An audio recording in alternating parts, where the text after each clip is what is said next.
questions that are being asked, I'd like to mostly address, so this is my preference, is questions that affect how you walk. Questions about living this out.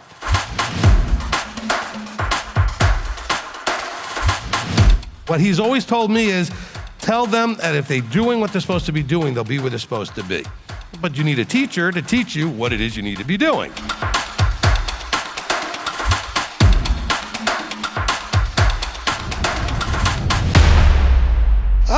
Mr. Justin Rodriguez. How are you doing? How are you doing? Good.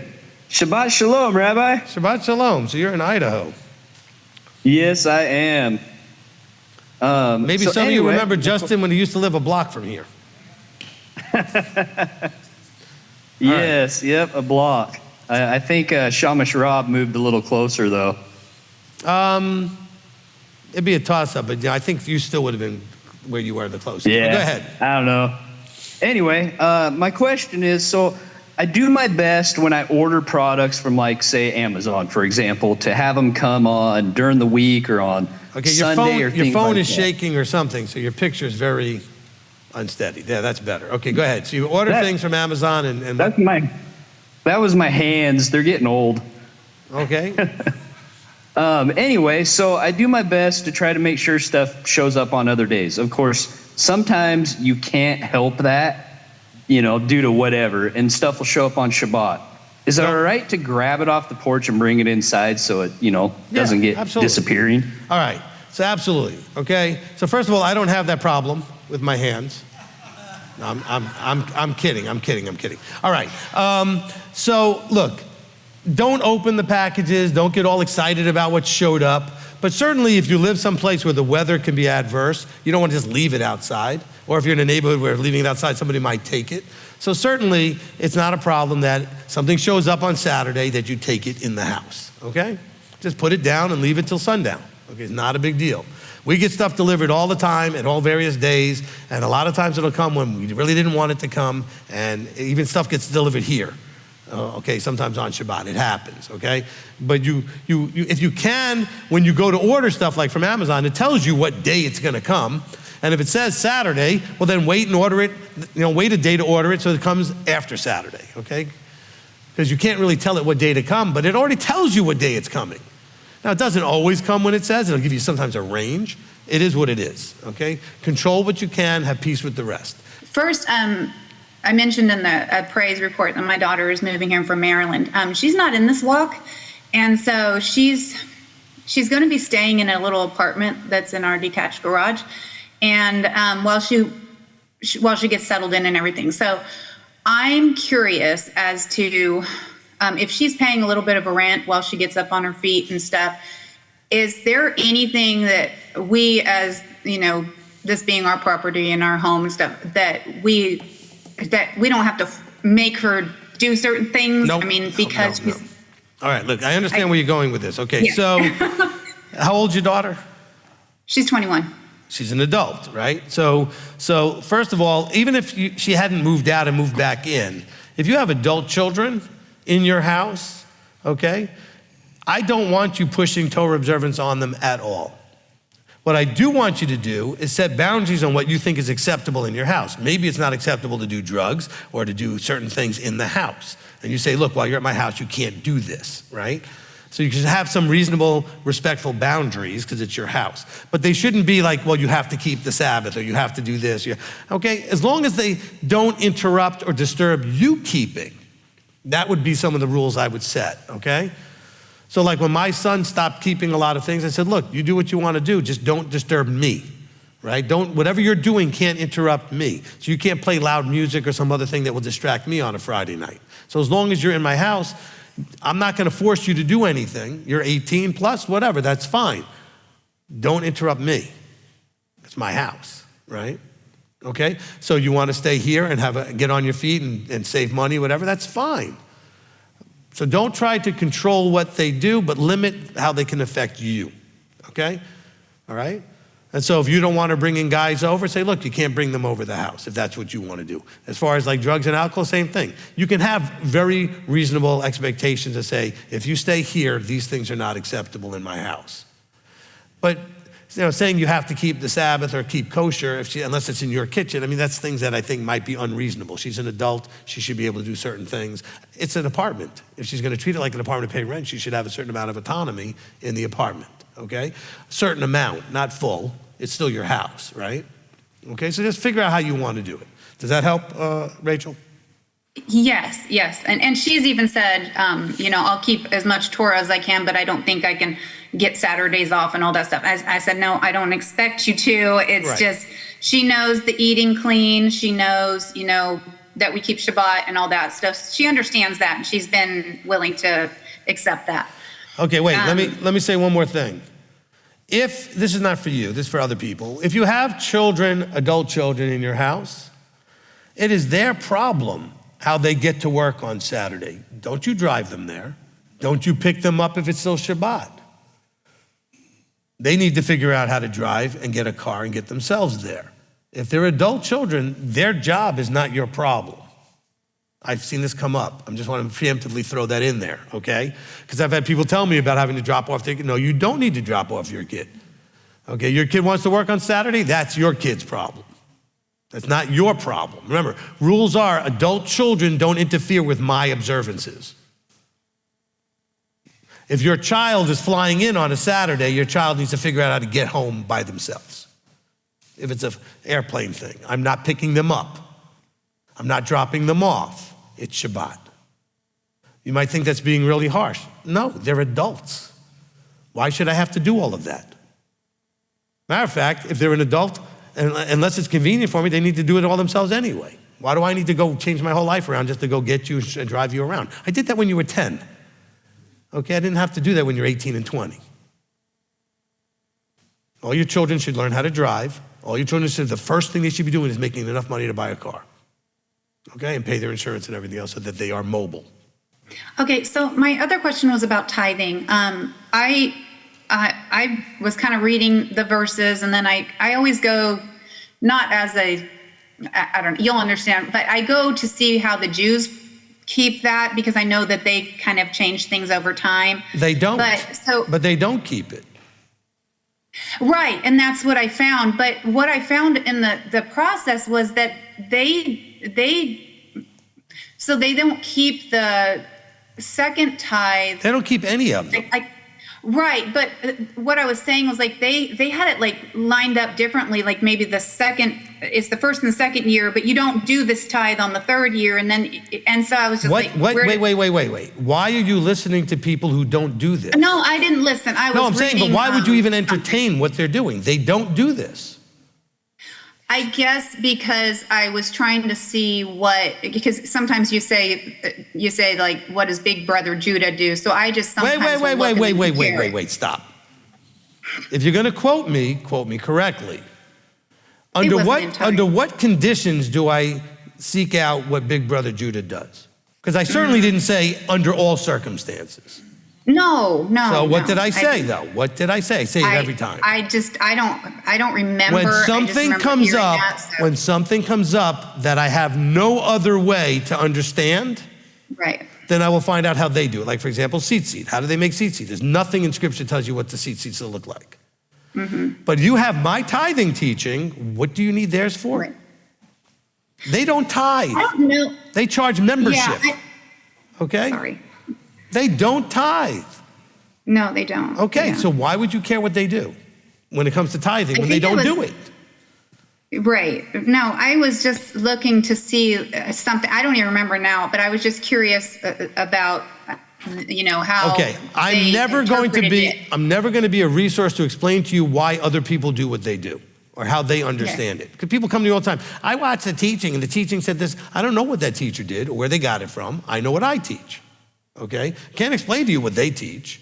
But if you're going to look at how the Jews are going to say how the first year and the second, they don't even do the tithing anymore. So it doesn't matter how they calculate it. They don't calculate it. Okay? They charge membership.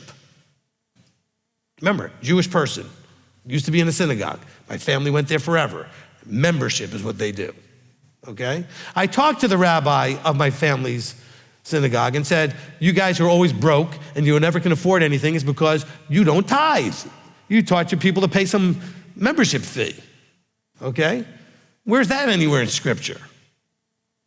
And then not only that, I'm going to charge for high holy day seats. So for trumpets and atonement that are coming up, if you're in a synagogue, you pay for that. Or you get to sit in the back seats, in the peanut gallery. You don't get seats. So who knows if there's room for you? You have to buy those every year. That is not scriptural. Okay? So I only, in extremely rare circumstances, will ask, I wonder what the Jews do in this situation, because I don't have any other information. I don't have any other usable information. So I know I do not go and consult my older brother Judah. I'm Judah anyway, but I don't consult what the Jewish community does for almost anything. Simple enough. Okay, so Rachel, see what happens when you go and listen to other people like that, you get confused. Yes, I see what you're saying. So what's the actual tithing question? I'm sorry. What's the actual tithing question? Go ahead, one more time. Well, if you're gonna say one more time, you can't talk while I'm talking. All right, what's the actual tithing question? I think what my initial question that had me looking was because I don't see it there where it calls it second tithe and third tithe, it's more called the years. So is that where first tithe, I also saw in there, I guess it's just the way I read it, it's hard to understand how to read. Okay. I understand the concept of tithes as you teach it. No, wait. But if you listen to the teaching on tithing, I explained that the reason the second tithe is second is because it's clearly different functionally than the first. So it's a different one. And since there's already one that goes to the Levite, this is now the second one. Not because it's called the second one, but it's the second one. And then, because in the order in Deuteronomy 14 that it's then listed as a second one. And then there's a third one that's mentioned also in the same chapter. So that's why I number them and call them first, second, and third, which, by the way, in the book of Tobit, they're called first, second, and third tithe.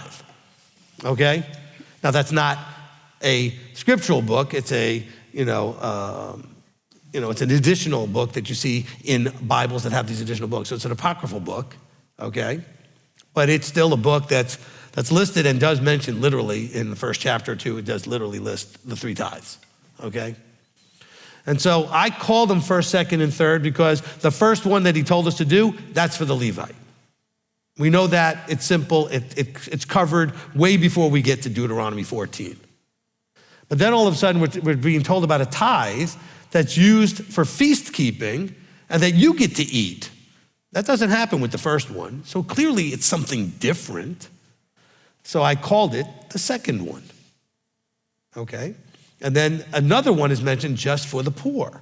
And that one's done on every third year and sixth year of the cycle. And so that one is different than the other two. So it's a third one. Does that help? Yes, it does. Okay. Yeah, it just was the terminology somehow, how it's written in scripture is kind of confusing. So that's why, again, yes, it helps. I'll just go back and watch it. Like I said, I don't have issues with how you teach it. Absolutely don't. I just was like, I don't know why. I can't remember now why I went back and started reading something. Okay, good. Again, scripture, everybody please take this correctly. You've heard me say it 1,000 times. Was never intended by the one who gave it to us to be understood in its entirety without a teacher. Okay? You could disagree with me if you want, whatever. You were never expected to read Genesis to Revelation and understand it without help. Not that you couldn't understand a bunch of it without help, but it was never meant, intended, and designed to be understandable without help. That's just the way he wrote it, okay? And you could disagree with that all you want, but if you've been listening to me for a while, you're realizing, wow, there's a whole lot of stuff that I read and didn't understand. And when you heard me say it, you're like, oh my gosh, that's what it means. Because it was meant to be taught, okay? It was meant to be instructed. I think I have a teaching called Learn and Teach the Torah, which makes the argument for Torah teachers. So I actually had notes this time because my ADD was just kicking hard, trying to focus on everybody's questions and everybody's comments. So I had a comment, some encouragement on what's going on with myself. I'm in pain right now, but the pain is good. I just want to thank everybody for their questions and their comments. And especially thank you, sir, for your teachings. I was back, and I also want to pray for my father-in-law, Tom. He's in the hospital, or he's about to be released from the hospital with some issues. Okay. So with that being said, I'm on the road to recovery. I had an injury at work, pushing myself a little bit too hard, not knowing my limits. I really understood that this week. Well, you know, in the words of the great sage Dirty Harry, a man's got to know his limitations. I'm slowly learning that. All right. Slowly. Like there was something that you said last night, Rabbi, that another mishpachah said about injuring themselves at work or injuring themselves working out. And instantly, I understood why I was hurting so bad, because I forgot about an injury that I did doing something stupid in the gym. And that relates to what is going on with me right now. Right. I had my chest cracked this week, and that has been impending all the stuff that I've been dealing with physically on my right side of my body. Okay. I'm basically having to break down my body, and it's work. I told the chiropractor, and again, this all relates to our teachings to the messenger, basically the messengers. Are you listening to Hasatan, Spirit of Hasatan, or are you listening to Elohim, the messengers that he sends you? Thank the Lord. I do have one of those messengers that lives in my house, but I don't listen to her very often at all. But she's always there, just giving me some good advice. And I'm just like, yeah, I know what I'm doing, and not listening. Of course, that's what I do. But I told the chiropractor when he cracked my chest, and just the understanding, all the stuff that I have gone through thus far, Baruch Hashem, because of everything that I've been learning through this ministry, through my mishpachah, and holding myself accountable. Hey, this is work. I have to work. It's gonna hurt. It's gonna suck. I'm tired of living in the gray. Gotta be tired of living in the gray. And I told my chiropractor, I was like, if I would have had this done when my wife told me to do it, I would have quit. I was not mentally prepared for what I had in store, what I'm going through right now. Right now I can't breathe, but I can breathe, if that makes any sense. It hurts. It hurts like heck. But it's just got to get tired of living in the gray. There's black and white. There's right and wrong. It's right there. And I just want to give some encouragement that, you know what? I used to be almost 300 pounds, and I'm almost going towards 200. It's work, but you have to have routine, discipline. And that's something that I have lacked for way too long. But Baruch Hashem, I'm here, I get to do it, and I get to learn and get to share it. And I thank everybody for sharing what they have to say. It's awesome.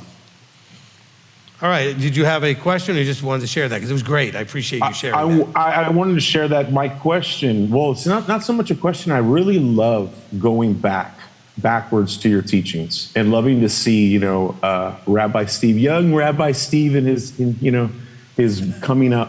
And now we get But you don't actually get to see that, because that goes back to 1999 and 2000. Well, I wish I could. That would be awesome. There are some tapes out there. Shamash Uncle Bob gave me some that he had from back in the day that I have in my office somewhere. But there are some audio tapes from like 2000. But I had this note. I had to write this down. I was in the to he who overcomes part 2. I was in about 41 minutes into it. And I was just, again, this goes to what everybody who knows and has seen the fruits that you display, the integrity that you hold. And I encourage everybody to go watch those teachings, because they're just great nuggets. I appreciate it. And that teaching was originally done in 2000. So just so you know. Man. I tell you That was what, one of the it's first just- teachings I ever did back in 99 or 2000 when I got away from this congregation where I was just doing Torah portions, and I actually did that was one of the very first ones I did, was He Who Overcomes. I tell you what, like what I said, like, honestly, just learning and understanding what I know, just keeping that vertical right there in mind, asking Abba, hey, show me. He'll show you. You draw closer to him, he'll draw closer to you. It's all contingent on you anyway. You have to decide, I'm going to turn on this light switch or not. Amen. Amen. You know? Hey, listen, Like- everybody Yes, should sir. be, I'm sorry to interrupt. Everybody should be encouraged, and I know I've said this in the past, but I'll say it again now. If you have heard something, especially when you first started listening to me, and that was a long time ago at this point, you really need to go back, because you are not the same person that heard it last time. The message didn't change, but you did. You've grown, you have more understanding of more things. So some of the things that I talked about the first time you listened to it, you weren't ready to hear, because you maybe didn't have enough context or terms being defined properly or whatever. And so it's very helpful to go back to stuff you listened to 3 years ago, 4 years ago, whenever it was that you might have started with us, and you haven't listened to those teachings since, because you will hear things you didn't hear the first time. Or maybe you listened to them 2 or 3 times back then. You'll still hear things you didn't hear, because you're not the same person hearing now. You have hopefully grown and changed, and you'll get a lot of incredible new things out of the same teaching with the same words coming out of my mouth, but you'll receive it in a different way, okay? All right, anything else, Richard? Oh, you know, the cowboy blue, if anybody got a problem with it, it's all right. You know, hey, it's cowboy blue is hey. Come on now. That's right. How about them Cowboys? They're pretty bad right now, but it's all right. No, they're not. still You Cowboys. know what? They weren't that bad. They weren't that bad. I just can't believe CD dropped balls that hit him in the face. I mean, I just can't believe that. All right? He's not urban.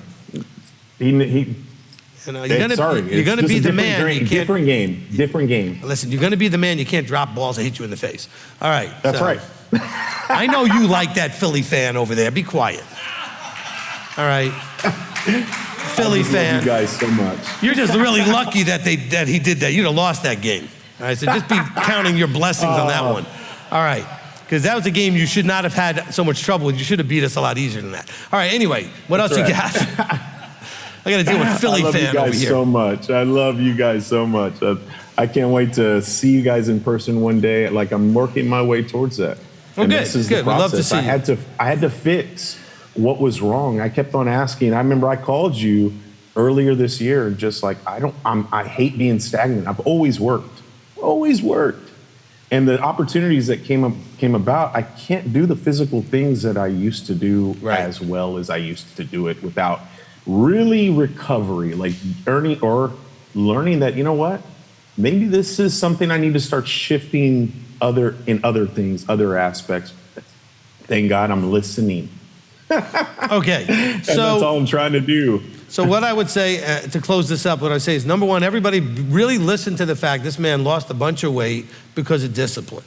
But not just because of discipline, because he had a strong enough desire to finally make a change, okay?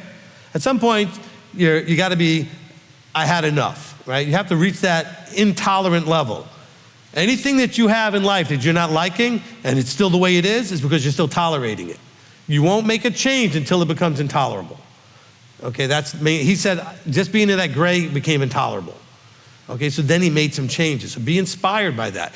The other thing is, I don't want you to avoid doing things because you're afraid to get hurt or this, that, and the other thing. I want you to gently push to find your limits in all areas of your life.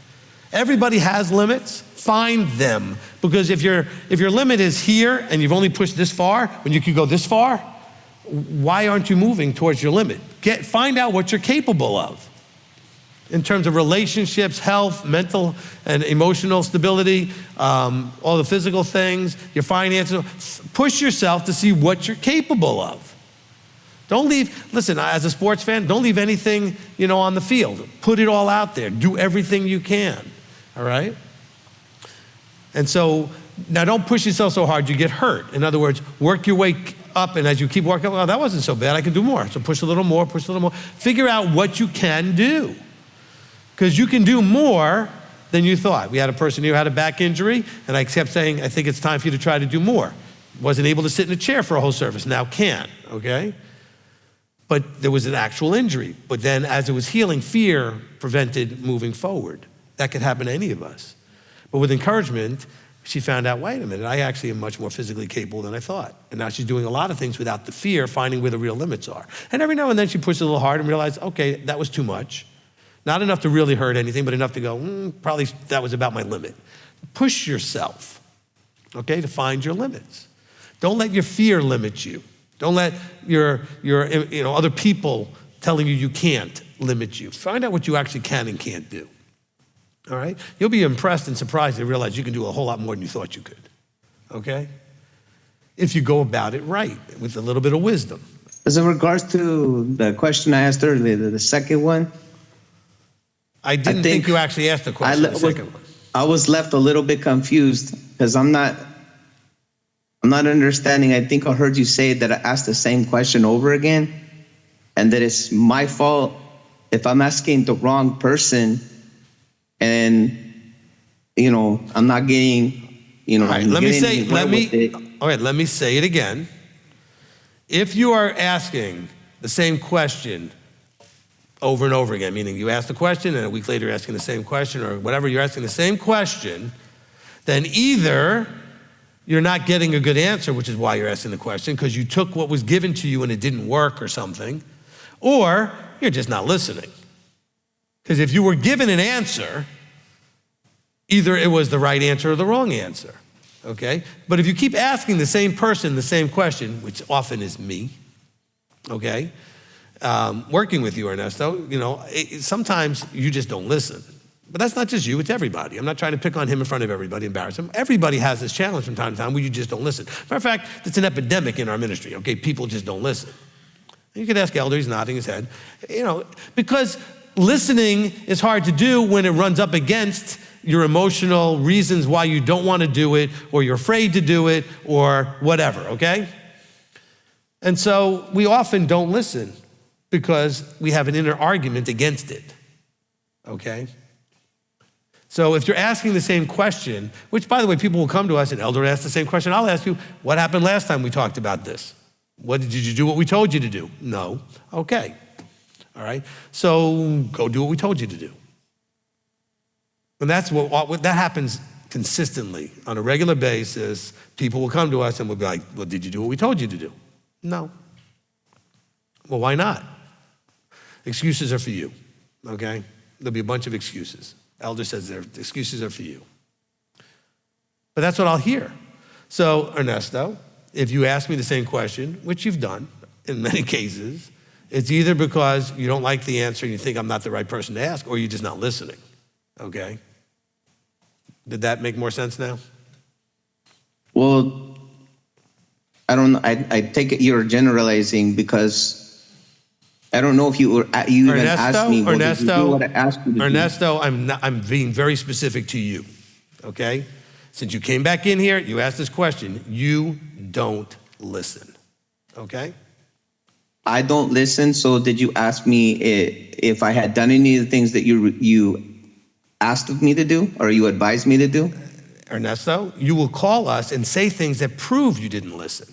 I don't have to ask you. The things that come out of your mouth prove you didn't listen. If I'm doing what you asked me to do, and I'm going out and asking for help, and I'm doing certain things, which I've already related to you that I have been doing those things from our conversation yesterday, then how did you deduct that I wasn't listening to you? Ernesto, do you want to do this in front of everybody? See, everybody right now loves you and thinks you're wonderful. They don't know what I deal with on a regular basis. Do you want to do this in public? Well, I want to ask this. We haven't talked yesterday was the first time we talked to each other probably a couple of months. I'm not trying to start anything with you. What I'm trying to do is I'm actually trying to get somewhere. And since I'm not finding that avenue here where I'm at in most places, then what the counsel that I remember is that I'm going to come to you. Right. And when you come to me, I've told you either A, this is something the ministry doesn't do, which is most of your problems. You come to us with stuff that... Wait, don't interrupt. Don't interrupt. But you will come to us about legal issues that you suffer from with your son and all of the other things, and we keep telling you we are not the people to come to, and you keep coming, including this week, with the same problem, and I said, Ernesto, you don't listen, okay? But you still come to me about things I've already told you are not mine to deal with. That is part of the problem. So I don't want to do this with you in public because I don't think you need to be embarrassed in front of everybody because then you'll show the problem. Everybody will see what the problem is. So no, I don't think that that's the issue, Rabbi. No, that's the problem. You don't see that that's the issue. What I think is that when I'm calling in, I'm calling in because I'm like, hey, look, I'm doing all of this stuff, right? Because that's what I'm doing. I'm doing everything that I've gotten from you. And no, you're not. No, you're not doing everything you've gotten from me. You know, because is it that far-fetched that? How do you know? Are you here? Because here's the thing, Rabbi, I'm trying to show you nothing but respect, but I find it weird how you automatically assume that you're going to embarrass me when I'm the one that came on here. Okay, if you want to embarrass me, that's I don't want to embarrass you. You want to have this conversation in front of everybody. I don't understand that. This is a private, Ernesto, this is the same conversation we have every conversation. I'll ask Elder, and then I end up hanging up on you. Or I end up just ending the phone call. Because we have this same conversation at least 20 or 30 times already this year. And I don't want to have it again, and I'm going to ask you now to get off of the stream. What is the conversation about? Because I don't think I was calling to start a confrontation. I was calling in, I called back in for a clarification. And honestly, Rabbi, if you're just automatically irritated with me. No. You know, hey, no. I apologize to you, but you know what? That's not my problem. Because what I'm trying to understand as a human being is I am seeking for the help that I know that I need, as opposed to me just acting on my own. And from the teaching that you did last weekend, right? I shouldn't automatically just assume that these live stream people, shut him down. Do the right thing. Shut him down. Thank you. Now I'm going to speak. I don't need you guys to watch all that. You have no idea what we deal with Ernesto. I love Ernesto, okay? And I don't want him on the stream anymore. Live stream desk, don't take his questions, because this is the thing we deal with every single week with him, and he calls multiple times a week, all right? I try very hard, but then you hear what he's saying, and it sounds all reasonable, but that's not actually what happens. That is not how the conversations go. Elder knows, because he gets most of the conversations, because I won't talk to him at this point. He happened to be on speakerphone, and I went and started to talk to him, okay? Trying to help, but he doesn't listen. And it's okay, he's got some handicaps and issues, and it's hard. But then he wants to come on, and basically he just talks and wastes a lot of time because he doesn't listen, which is why he said that about the question when he never asked a question, okay? He talked a lot, but he doesn't ask a question. I just want you to understand, the only way to end the conversation is to do what I just did. That's the only way to end a conversation with him. And Ernesto, you chose to do this in front of everybody, and now it's on public record, and that was your choice. And people are gonna think I'm a terrible person for handling that way, but you guys who are gonna judge that have never had to talk to him, okay? And you have no idea what we deal with that. I'm not saying he's a bad person, he's just a challenge, okay? And 99% of what he needs, we cannot do for him, okay? And he knows that, he just won't accept it. We've told him that. Okay, these are things that ministries don't do, okay? But unfortunately, the only way to end the conversation is to boot him out of the conversation or just hang up the phone. So I'm sorry you guys had to watch all that, but maybe it was a good lesson to learn, okay? But you saw a little bit of what every conversation is like, all right? And he sounds really reasonable until you realize he's not actually doing anything he just said, okay? And the same conversation is every time the same conversation, literally. Okay, we've had dozens of them. Again, Ernesto, I'm not mad at you. I have empathy for your situation. I cannot help you. I'm not trying to embarrass you. I'm not trying to shame you. I'm not trying to be your enemy. It's exhausting because I cannot help you and you haven't received that, okay?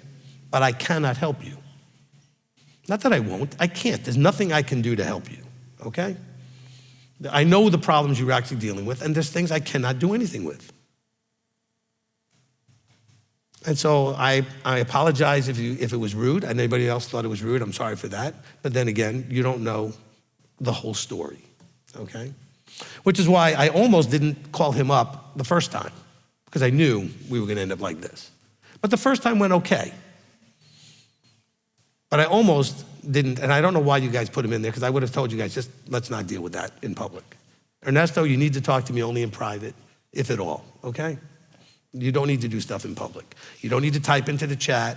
You don't need to do anything on the live stream. You need to just call me directly, and then I'll try to talk to you then, and that's the only way you should be doing things, okay? I'm sorry, but that's just the reality of it, all right? So hopefully you guys can understand that. All right, this shows you how real we are, okay? We're not screening anything, and we're just gonna be real, and you know. And I gave him, as you saw, I gave him every opportunity. I said, do you really wanna do this in front of everybody? Because I don't. I didn't feel anything good about all that. It makes me sad, you know? It makes me sad. I love you, I love your son. You guys, I hope it all could work out for you, but you don't know what you are struggling. Your struggle is why you cannot communicate. I know you have the autism problem, I know you got some other things. Those are legitimately hampering our ability to communicate. All right, first one's from Greg. Is being hyper aware of yourself, meaning being aware of what you are thinking and feeling when it comes to outside yourself? If it doesn't have anything to do with me, it's not my business? That's a piece of it. Look, being hyper aware of yourself means being aware of everything that's going on inside you and around you, okay? So while I'm in the room, I know what people are doing on that side of the room. I know what people are doing on this side of the room. I'm aware. I'm picking it up in my peripheral vision. My hearing is picking it up. And I'm always deciding inside, is it something that requires my attention or not? Okay? But I'm always aware. Some of you may notice that when I'm talking to you after or before services, all of a sudden I'm off somewhere else because I'm aware if there's a need for me somewhere that may not be in the conversation with you. Okay? So there's an awareness. Now, there needs to be a balance in how you deal with the outside awareness, the things outside of you, and the inside awareness, the things inside of you, so that you are able to function as effectively as you can. So a lot of the things outside you are definitely things you should be aware of. A lot of things outside you are things that have nothing to do with you and you can ignore. But you have to have an awareness enough to know what's out there so you know whether it's something that's important or not. Because something around you may be dangerous that you might be needing to be aware of. Like if you're driving and you don't see somebody about to cross the street, that could be dangerous. Because maybe you're too busy in your head at that moment, right? Or distracted by something else outside of you. Because you could be distracted by outside or inside. So when I say being hyper aware of self, it means everything that's going on inside you and everything that's going on outside that you're experiencing. Okay, there's a lot of stuff happening outside this wall right now. I'm not aware of it. I don't need to be aware of it. I am aware of what's happening within my senses. I can hear and I can see things that are happening. All right, I can also smell. What if there was a gas leak or something? I could smell something, right? So only what I'm aware of because I actually am experiencing, okay? You can experience things that you're not aware of, okay? I could be totally focused just on you and something could be happening over here and I could be ignoring and not paying any attention to that whatsoever because I'm not focused, right? I'm focused only on you. But that doesn't mean I'm not experiencing it. There is part of my hearing that's hearing it. There's a sense of what's going on there. Or I could be talking to you and also aware there's something over here. Right? I could do both. So I want you to be aware of what's going on around you and how you're feeling about it. What parts you're choosing to focus on, why you're choosing to focus on what you're focused on. Are you in your head instead of focusing on what's happening around you? Anybody ever been in a conversation and not remember a single thing because you were in your head? Okay? And then you have to apologize because you were in your head and say, I'm sorry, because something else had happened that upset you or got you excited and that's all you could think about at that moment, and whenever the person came to talk to you, you're like, you are already in here somewhere. So out here didn't have anything to do with your awareness. You ignored a lot of stuff, okay? But I want you to be aware of it, not ignoring everything. Then choose to ignore. Like, in other words, choose, I want to focus here because I'm having a conversation with her and I don't want to be distracted by all of this because she needs my attention, okay? Or this is just much more casual, there's no real big need here, and I know there's something over here that might pop up as a problem at some point, so I'm gonna have one part of if you're a parent, you do this with children, right? You could be taught, you should be, some of you are terrible at this. You should be, if you're talking to me or somebody else socially after services, have at least part of your awareness on where your child is. And a lot of you are terrible at this. And you have no idea that your children are doing whatever they're doing. But there should be some part of you that knows where they are and what they're doing at all times. And then still having enough to give to a conversation with somebody that you're talking to, okay? But some of you get so locked into that, you have no idea your kids are climbing the walls and breaking things or whatever they're doing, okay? Or just outside the building. We've had kids outside, the parents have no idea the kids are outside. That's awful. How could you not know where your children are? Well, you don't understand, I'm home all day and I finally get to be an adult with adults. That's not my problem. That's your kid, that's still your problem, okay? You need to know where they are and what they're doing. You can't get away from that. I don't care if you think it's unfair or this or that. It is what it is. You didn't have to have children. You had children. All right, now that's your problem. That's your challenge. That's your responsibility. Okay, so hopefully, Greg, that answers your question. Okay, next. This one's from Krista Thomas. It's two-parter. Bill wants to understand what he can do with his beard to maintain it. Leviticus 19:27, what does "do not destroy the corner of your beard" mean? Can he trim his beard? Can he shave his neck? And what does "do not round the corner of your head" mean? Okay, so I don't understand half your question. And the reason I don't understand it is I'm assuming that he, as well as you, watches me. And clearly I don't have a 4-foot beard. Or I have the slowest growing beard of all time. Because somehow every week it looks like this. So I guess you could assume that trimming your beard is fine since you see me do this. Also, there isn't any down my neck either. So shaving the neck is fine too. Now the other half of your question is reasonable. What does it mean to not destroy the corners of your beard? Okay? So first of all, it's talking about a specific part of the beard called the corners, whatever that is. So my best guess, because it's in Leviticus, and it's about the priests, that it's saying don't make your beards look like their priest beards, which were these long, round, trimmed beards that came out like this. You see them in the Egyptian, hieroglyphs and these other art and stuff. You see what these beards look like, okay? So he's saying don't do to your beards to make everybody think you're one of these priests. Now, it doesn't say you have to have a beard. I said this the other night when we talked about it, because after all, not everybody can grow a beard. And Yahweh's not going to require you to do something that not everybody can do.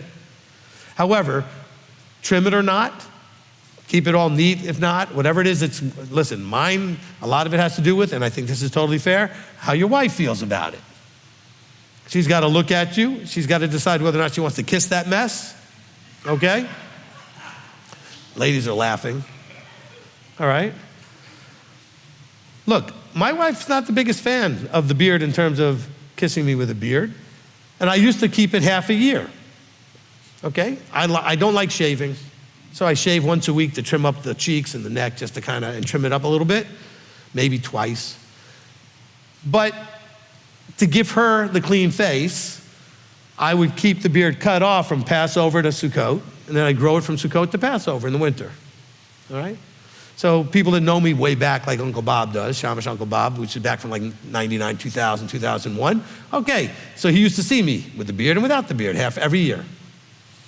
I happened to find that people started liking me in the beard. I felt I liked the beard. So my wife, and especially when I had the children, they liked the beard, so I got to keep it, okay? I don't mind shaving it off if it's gonna get me more kisses. Did I say that out loud? I'm sorry. My wife's turning beet red right now. Okay, all right. Everybody's looking around to see if she's here. She's upstairs, she's not here.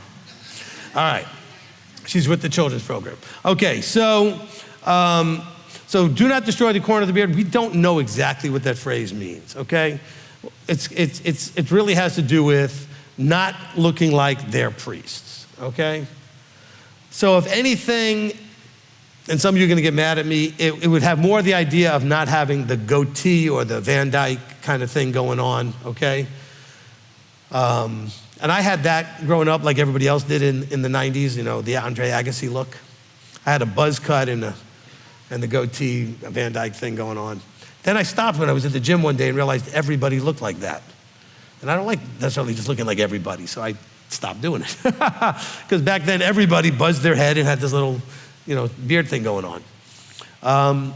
And I did have that buzz cut. Now I just have it because my hair won't grow back. But anyway, it was a buzz cut once upon a time.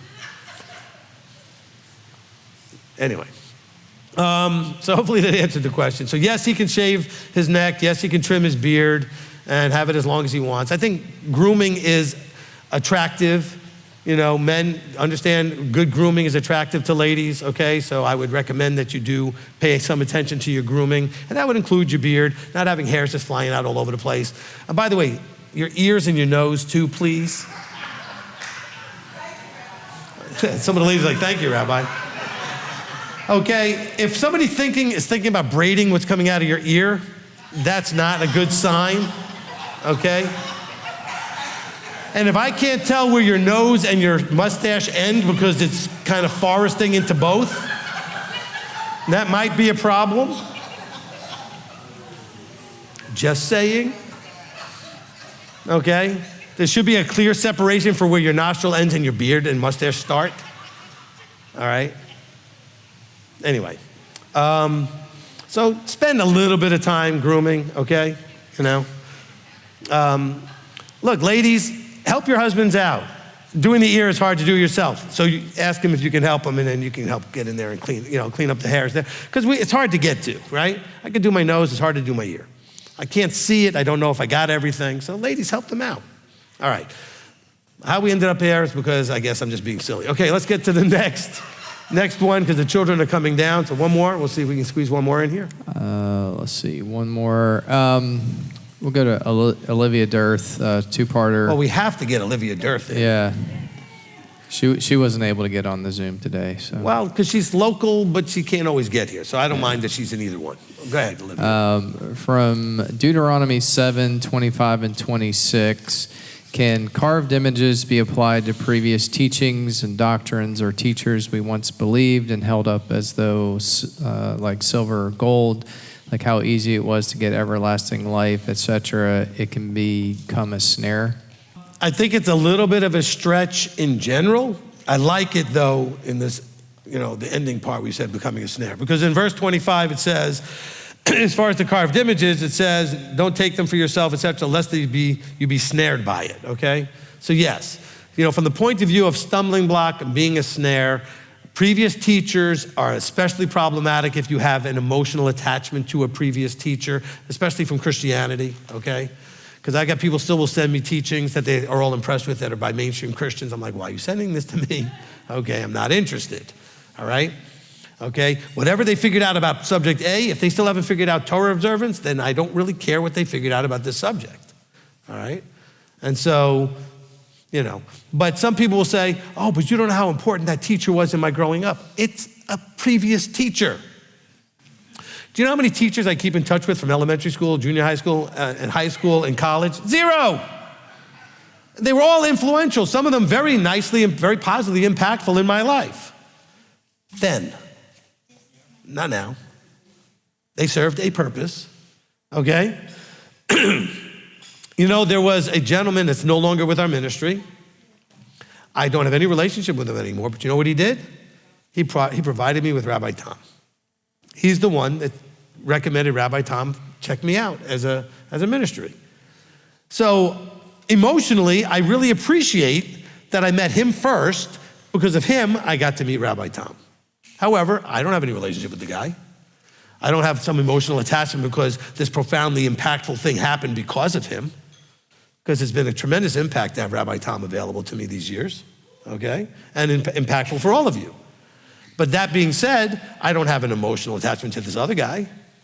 Although without him, I wouldn't have met him. So let's not play that emotional game, okay? Well, you don't understand. I didn't understand anything until this person started me on the path. Good, that was their role, move on, okay? They took you as far as they could take you. Now you move on, okay? Realizing you're moving on because they cannot take you further. So why would you still stay attached emotionally to someone that can't take you further? Okay? You have graduated. You've moved beyond the teacher.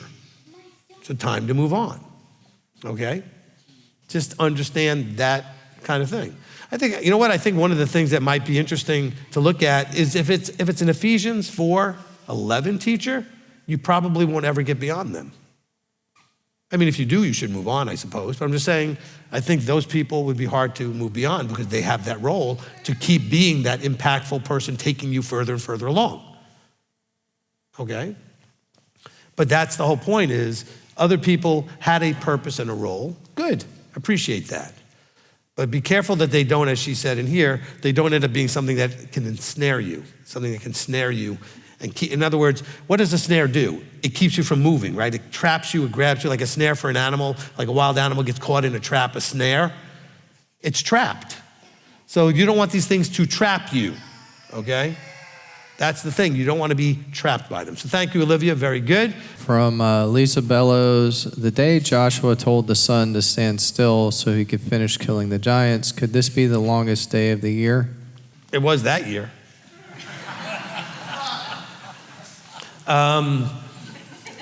Maybe of all time. Although we do have another time that time was added and things were moved. But no, look, these are very bizarre, unique things that we see in Scripture that we don't know what to do with. But I don't know what it matters whether it's the longest day or not of the year, at least that year. We don't have it happening now. The sun hasn't stood still since then. Okay, so let's not go with that any further than that. Deuteronomy 11:16. Guard yourselves lest your heart be deceived. Is it that we deceive ourselves or something else is? Okay, so again, all deception ultimately is how you decided to receive something. Now, there are those that will try to deceive you. Anybody had people try to deceive you? Did you most of the time see right through it? Okay, so just because some attempt was made to deceive doesn't mean you'll be deceived. But it says here, lest your heart be deceived. Well, what would make the heart be deceived? You like what you heard, even though it's not actually correct for you to do that or go that direction or something, but you were attracted to it, right? So the deception really isn't coming from the outside, it's coming from the inside.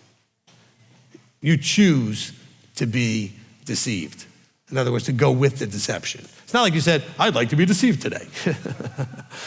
But you heard something, and then your heart was like, I'm gonna run with that. I like the way that sounds. Even though I know deep down there's a little voice saying, this is wrong, this is not right, this is not the truth, but you like the way it sounded, you like the way what it would work, what you conceived that it might work for you, so you went with it, you ran with it, okay? So he says, be careful to guard yourself lest your heart be deceived, because your heart would be deceived, then what would happen? You would turn aside and serve other mighty ones.